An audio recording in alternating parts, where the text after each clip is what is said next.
Good evening, sister. May the Lord bless you. I have a question about the Bible, specifically Hebrews 13, Yes, brother, yes. regarding Christian duties. At this time of year, as we approach the end of the year, many questions arise concerning the teaching of the church. Hebrews 13:9 states, Read, brother. "Do not be carried about with various and strange doctrines, for it is good that the heart be established by grace, not with foods which have not profited those who have been occupied with them." Today we know that other denominations take advantage of these words to distract and divide humankind with various human doctrines. Could you please teach us, sister, what it means to strengthen the heart with grace, not with foods? How can we apply this teaching during these days and keep our hearts for the Lord in this world we live in? May the Lord bless you, and thank you for your response. Sometimes it's not so much about the end of the year, but almost all year round, people invent things. The world, the people, they invent distraction. They invent many distractions to entertain, let's say, human beings to entertain people. So that people don't get tired and say, I'm tired of life. Every day is the same thing. Every day is the same routine. How tiring, how boring, it shouldn't be like this. So the world, people themselves, have invented these distractions, and also commerce too, for them to be able to sell their products, to sell. So they have invented all these things. Also, governments invent many things, and many entities in the world each invent something to entertain people, so that people don't get tired, because they have to do this or that to keep them entertained, so that they want to keep living, because if not, then they fall into a routine, into monotony, and how boring. Then people afterwards commit suicide and get bored because they have nothing to do. So they invent all this. This is normal and natural for people in the world who do not have God. Because I am sure, brothers, that if you have experienced, I at least have experienced that I do not need distractions in life, in the world. I don't need something to go and make me happy, to make me want to keep living. Because for me, my life, my joy, my happiness, my pleasure, mine is God. So God gives us happiness and pleasure in one way or another. We feel that. So we go travel and we contemplate nature, contemplate the sea, the mountains, the rivers, the landscapes, the snow, whatever. And we contemplate that and we say, look at all that God did. All this is what God did. How beautiful, how wonderful. And that gives us a little bit of pleasure, but we say God did it. God created all these things. So how beautiful it is and how wonderful, since we are so few in the midst of a world that has invented so many things. Like, for example, the food. Well, the food then they make up. The parties then they also invent.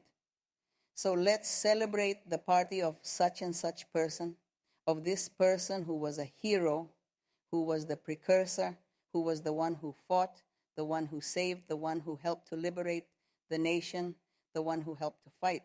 So let's make a celebration for that person. And let's have a party that day, and then in memory of such and such a person who won't even realize it because he already died. But the people who live enjoy that day by not working.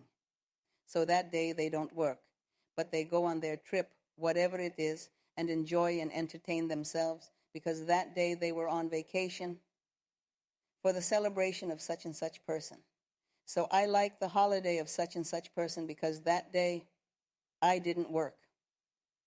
Well, people will say that. The world says that, and so surely they are right. They rest, don't they? From the monotony of work every day. And the food, needless to say that then people start to celebrate, that in order to partake in a celebration, you have to prepare a specific food. And then that becomes a tradition. It becomes like the culture of the region, like the custom and tradition. So people suddenly become slaves to that. But I'm talking about those who are not with God, about people who do not have God, who do not seek God, but are alone in the world without God.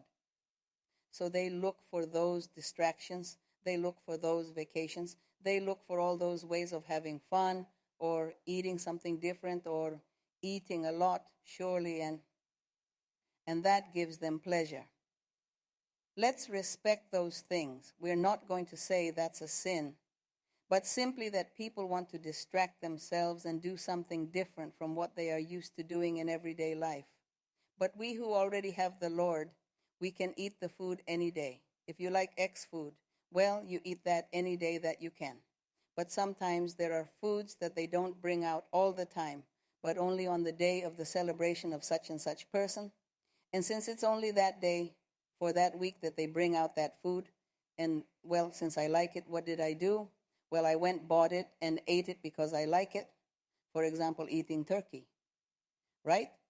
Here, it's about eating turkey because all year round you don't see turkey in the supermarkets. It's very limited. It's limited, although I'm always buying turkey all year round, but it's limited. You have to look for it in the supermarkets. But on this holiday of such and such person, what happens? There is so much turkey, they even give it away. Actually, I should go over there to see if they give me one for free. Well, that's it. Also, pumpkin, right? I love pumpkin. I eat pumpkin all year round. Among the food I eat pumpkin because I love it. So I don't criticize that people once a year at a celebration of such and such person is when they eat pumpkin. But I eat it all year round. How about that? Well, then that's it, brothers and sisters, that people entertain themselves and put their heart into that celebration of such and such person, and in that food that has to be there that day, and that on that day they have to make the food to invite their relatives. And it can't be any other day if it's not that exclusive day. That's called becoming a slave to people's inventions. One becomes a slave, and the same goes for gifts, right? Gifts too. You have to give gifts, because if you don't give a gift, you are belittled. And if you don't give gifts to your relatives and they exchange gifts and you don't, then you become enslaved, or you have no money. So you take out loans to be able to give the gift, and then you get into debt. And you are there in January owing everything. Why? For giving gifts to everyone. Because that is the culture. That is the custom, the tradition. No, let's not enslave ourselves with that. If you want to give gifts, do it any time of the year.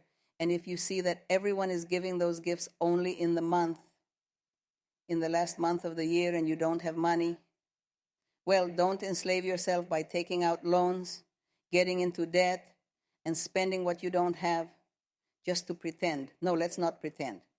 If you can give, great. And if not, then you don't.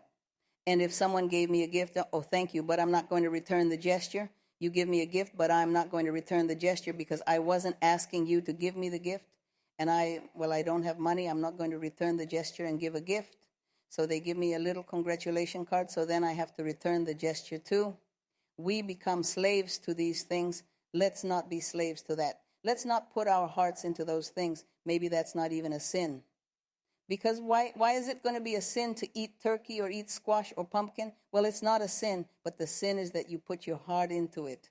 And it has to be on such and such a date, and on such and such a day, inviting your family over, or go visit your family to make the dish that day. And if there is no money, then in order to give to everyone, what are we going to do? You feel bad, others criticize you, they get angry.